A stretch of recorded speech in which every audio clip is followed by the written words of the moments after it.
नमस्कार दोस्तों, मेरा नाम है भाईचंद्र। ब्रह्मांड सिद्धाश्रम में आप सभी का स्वागत है।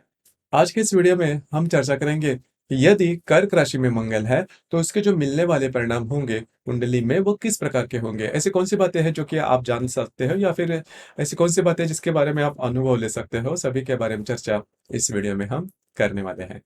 अपना ये जो चैनल है ब्रह्मांड सिद्धि एस्ट्रो, इस चैनल पर मेष राशि से लेकर मीन राशि तक की जो सभी 12 राशियां हैं, इन सभी 12 राशि में यदि मंगल है तो इसके जो मिलने वाले परिणाम होंगे वो किस प्रकार के होंगे, इस संदर्भ में वीडियो अपलोड हो रहे हैं। आप उसका आनंद जरूर लीजिए।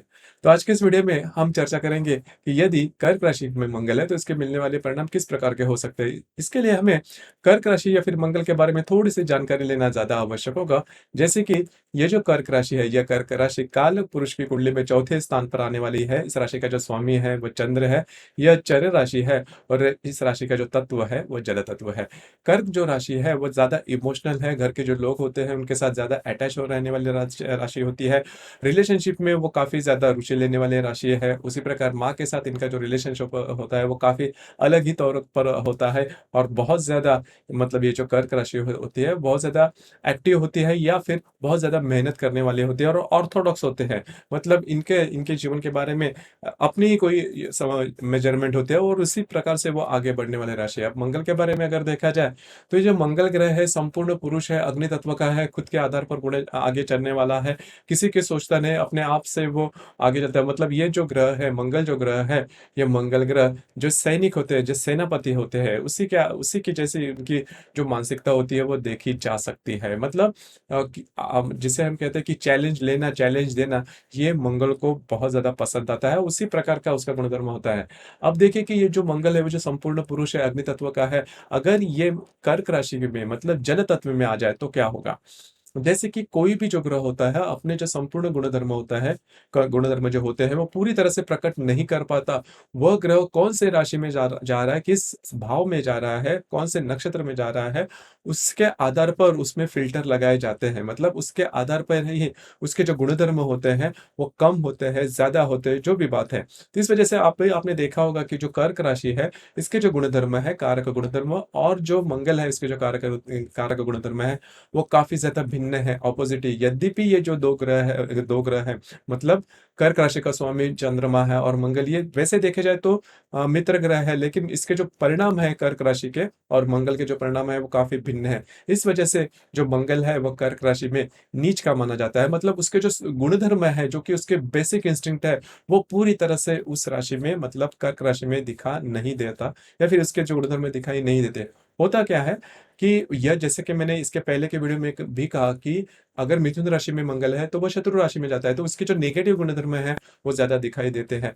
अगर यहाँ पर भी वो नीच राशि में जाता है लेकिन वो सकारात्मक रूप से शांत हो जाता है।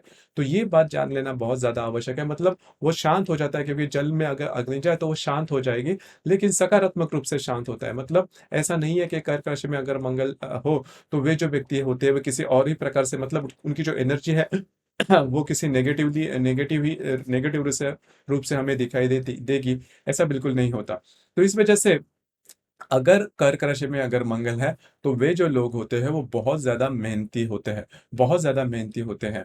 मतलब कोई भी अगर उनके सामने आ जाता है तो वो मेहनत करते हैं और थकेंगे नहीं। आप इनको किसी भी प्रकार का अगर काम देते हैं तो वह थकते नहीं। वो ये बात जान लेना ज्यादा आवश्यक है। अब यहाँ पर दो तीन बातें उसके ऊपर भी थोड़ा सा गौर करना ज्यादा आवश्यक है जैसे मैंने कहा कि जो ग्रह होता है वो उनकी जिसके जो भी कारकत्व होते हैं वो जो राशि होती है उसके आधार पर ही वो देखते हैं। जैसे कि जो मंगल है उसके मंगल से हम क्या देखते हैं कि जो भाई बहनों का जो सुख होता है वो देखा जाता है। उसी प्रकार भूमि का कारक भी मंगल है। मतलब आपका घर होगा कि नहीं, वास्तु होगी कि नहीं, आप में एनर्जी लेवल कितनी होगी वो देखा जाता है। अब यहाँ पर ये बात जान लीजिए कि अगर कर्क राशि में मंगल है तो ऐसे जो व्यक्ति होते हैं इनमें एनर्जी होती है वो काफी हाई देखी नहीं जाती। अभी जैसे इसके पहले मैंने कहा कि वो हार्ड वर्किंग होते हैं। हार्ड वर्किंग का मतलब एनर्जी हाई होना ऐसा बिल्कुल भी नहीं, हाइपर होना ऐसा बिल्कुल भी नहीं। इनकी जो भावनाएं होती है वो अपने कंट्रोल में होते हैं, अपने काबू में होते हैं। जैसे कि अगर मेष राशि में अगर मंगल है तो उनकी जो भावनाएं भावनाएं होती है वो अपने काबू में नहीं होते, बहुत ज़्यादा हाइपर होते हैं, छोटी मोटी बातों को लेकर बहुत ज़्यादा उनको गुस्सा बहुत ज़्यादा आता है, उनका फिजिकल जो स्ट्रेंथ होती है वो भी काफ़ी ज़्यादा देखी जाती है, दिमाग से काम नहीं लेते, दिल से काम लेते हैं। तो यहाँ पर ये जो मंगल है, मतलब अगर कर्क राशि में अगर मंगल जाए तो वे जो होते हैं वो शांत होते हैं, थोड़ा सा सोच विचार करके आगे बढ़ने वाले होते हैं। तो जैसे मैंने शुरुआत में कहा कि ये सकारात्मक रूप से ये जो मंगल होता है वो शांत हो जाता है। तो यही बात ज्यादा यहाँ पर देखी जाती है। हार्ड वर्किंग होते हैं लेकिन खुद से ऐसी बात कभी नहीं कहेंगे, आउट ऑफ द वे जाके काम नहीं करेंगे। मतलब जैसे भी जो भी काम है, कभी कभी होता क्या है, हम सुनते भी है कि कई जो लोग होते हैं वो थोड़ा सा आउट ऑफ द वे जाके सोचते हैं, मतलब जिस जिस प्रकार से दुनिया चल रही है उससे भी थोड़ा सा हटकर काम करते हैं, हटकर उनकी उनकी विचार सरणी होती है और उसी के ऊपर वो थोड़ा सा ज्यादा सोच विचार करते हैं और या फिर उसी के आधार पर वो चलते हैं। लेकिन अगर कर्क राशि में मंगल है तो वे जो व्यक्ति होते हैं वो हटकर ज्यादा नहीं सोचते हैं, मतलब जो भी काम उनको जिस तरह से भी दिया गया है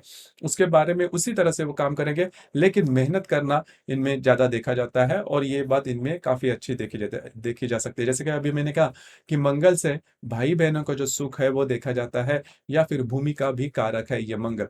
तो अगर कर्क राशि में किसी भी कुंडली में अगर मंगल है तो उनके लिए भाई बहनों का सुख मिलना थोड़ा सा कठिन होता है।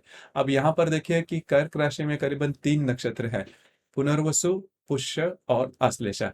जिनमें जो आश्लेषा नक्षत्र है वो नक्षत्र थोड़ा सा डेंजरस है। डेंजरस मतलब बहुत ज्यादा डेंजरस इससे आप ये नहीं मान लेना, लेकिन भाई बहनों का जो सुख होता है वो थोड़ा कम मिलता है, तो ये बात जान लीजिए। उसी प्रकार मंगल आपके कुंडली में जिस भी क्षेत्र का, मतलब जिस भी राशि का स्वामी है, जिस भी भाव का कारक है, अगर सोच के चलिए कि अगर मंगल, अगर आपकी मेष राशि का लगन है तो मेष राशि में यह लग्नेश भी होता है, अष्टमेश भी होता है, और यदि ये चतुर्थ भाव में जाए तो दो तीन बातें हैं। तो स्वास्थ्य के बारे में चतुर्थ भाव में यदि ये आश्लेषा नक्षत्र में है तो स्वास्थ्य के बारे में प्रॉब्लम कॉम्प्लिकेशंस आपको होने की संभावना काफी ज्यादा बनती है। अगर मिथुन लगन है तो मिथुन लगन में होता क्या है कि यह द्वितीय भाव का ये जो मंगल है ये मंगल लाभेश होता है, और दूसरी ज्यादा महत्वपूर्ण ये जो मंगल है ये आपका अष्टमेश होता है। तो लाभेश और अष्टमेश होता है, तो इस वजह से लाभेश और अष्टमेश ये द्वितीय भाव में जाता है, तो यहाँ पर भी आपको स्वास्थ्य के बारे में प्रॉब्लम कॉम्प्लिकेशन से दे ही देगा।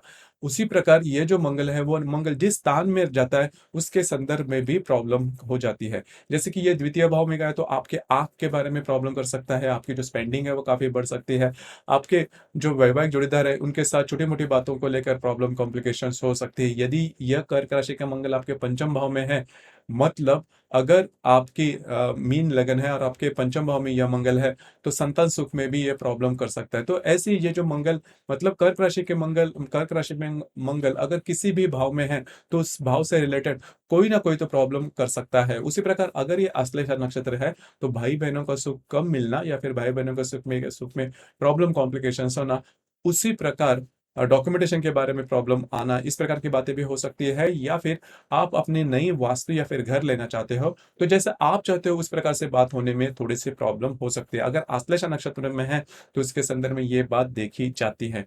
तो अन्य जैसे मैंने कहा कि यह जो कर्क राशि का मंगल है किसी भी भाव में जाता है तो उस भाव से रिलेटेड जो भी बातें हैं, भाव से रिलेटेड क्या होते हैं उसके संदर्भ में भी हमने वीडियो अपलोड किए हैं।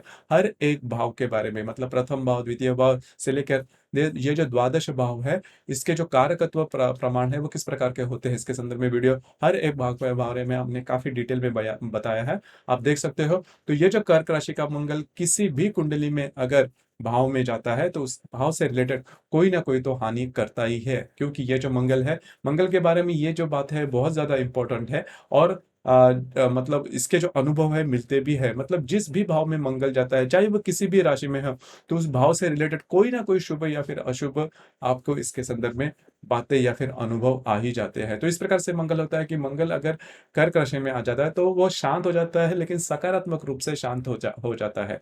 तो यही बात जान लेना आवश्यक है। उसी प्रकार यदि कर्क राशि में लगन भाव में अगर मंगल है तो वो बहुत ही अच्छा माना जाता है, क्योंकि कर्क राशि के लिए या फिर सिंह राशि के लिए, कर्क लगन या फिर सिंह लगन के लिए ये जो मंगल है यह राजयोग कारक होता है। तो ये बात भी जान लेना ज्यादा आवश्यक है। तो यदि कर्क राशि में यदि मंगल है तो आप भी आपकी जो कुंडली या फिर आपके जो मित्र परिवार होंगे उनकी कुंडली में अगर आप देख सकते हो तो इसके जो मिलने वाले परिणाम है तो है वो किस प्रकार के होते हैं। आपके इसके संदर्भ में अनुभव क्या है, आपके विचार क्या है, नीचे कमेंट बॉक्स में जरूर कमेंट करना। और अपना जो चैनल है ब्रह्मांड सिद्धि एस्ट्रो, इसे भी लाइक शेयर और सब्सक्राइब जरूर करें। धन्यवाद।